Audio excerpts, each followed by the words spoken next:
Bellmere, Life and Death.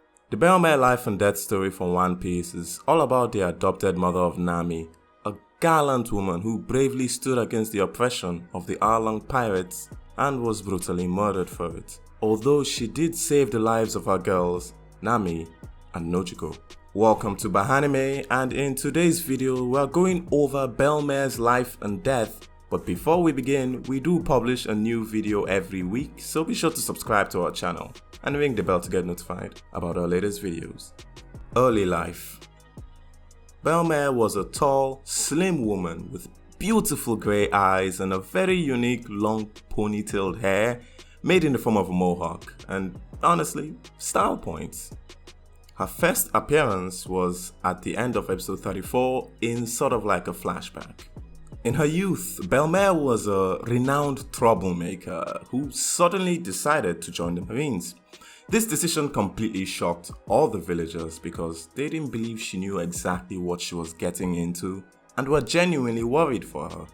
One day, after a fierce battle between the Marines and some pirates, Bellmere laid heavily wounded on a broken wall and in what she thought were her final moments, saw Nojiko carrying Nami as a baby. Bellmere struggled to get on her feet, met up with the girls and fell in love with them immediately. The little girls became Bellmere's reason for living. After she returned to the village and the kids were treated for their high fever, she decided to adopt them. The villagers found that incredibly hard to believe because she was, by all means, a hooligan and a troublemaker. Before she joined the Marines, that is. They thought she wouldn't exactly be the most responsible person for raising children, but Bellmere proved them wrong by raising two very cunning and intelligent women. Her short life. 10 years later, Nami was caught once again trying to steal books at a library by this guy. We're gonna call him Captain Spinning Wheel because of his lovely, hilarious hat. He angrily carries Nami back to Bellmere and she uses her seductive ways to get Nami out of trouble, but then proceeds to give her a good bit of disciplining for laughing and showing no regret. Bellmere later learns about Nami's amazing ability to draw maps. Later that evening, Nami and Nojiko get into a fight and Bellmere smacks Nami right across the face for saying Nojiko isn't her real sister.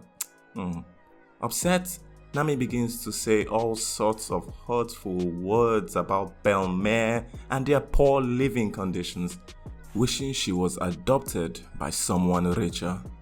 Nami runs out in the rain but is found by Captain Spinning Wheel. He then tells Nami all about Bellmere being a ruffian in her youth, how she joined the Marines and how she found and adopted the little girls. Nami of course regrets every terrible thing she said and wants to apologize to her mom. That's when Nojiko finds her, but before they can go home, the Arlong Pirates arrive. They had just come from the Grand Line and they immediately declared that every human adult and human child on the island owe them 100,000 berries and 500,000 berries respectively just to stay alive. The island of course have no choice but to do what the pirates want if they want to remain alive. As the Arlong Pirates are leaving with the money they've collected from everyone in town, they spot some smoke bellowing from Bellmere's home. Her decision to cook a delicious meal was about to backfire terribly. How she died. As Arlong enters the house uninvited, Bellmere, using her marine tactics, knocks Arlong on his back and points a rifle down his throat. Although this only amuses the fishman and Arlong simply bites the gun like an ice cream cone.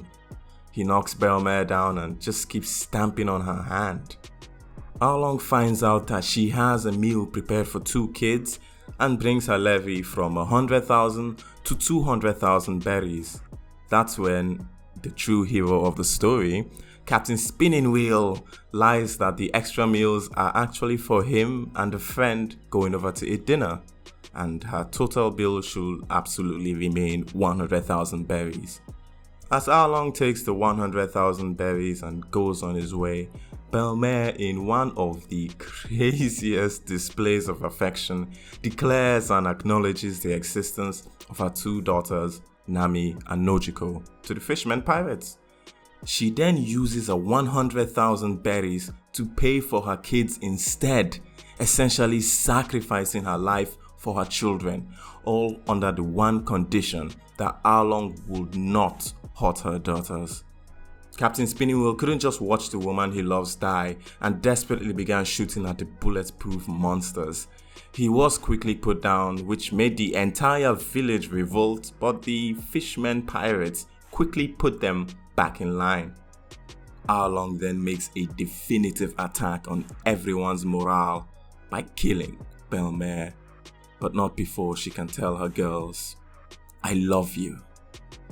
I stated, the Arlong Pirates find Nami's map-making skills to be quite amazing, so they decide to take her on as part of their crew. Nami, realizing that the 5 marine ships sent to fight the Arlong Pirates were all destroyed, she decided to take them on the deal and actually join their crew. However, it came with a condition. Nami struck a deal with Arlong to buy back her village for 100 million berries, a deal that Arlong would eventually break. Nami meets up with the Straw Hat Pirates and Luffy is more than determined to free the village from Arlong's grip. One long and incredibly intense fight later, and Luffy does it. He liberates the village with one swift, powerful axe kick to Arlong. Luffy emerges from the rubble and declared Nami his nakama, and they celebrate their victory. A victory that, according to Captain Spinning Wheel, would finally put Bellmere's soul to rest in heaven. Did you enjoy our video? Be sure to check out our other great videos from Bahanime, and please do make sure to like, subscribe and ring the bell to be notified of our latest videos.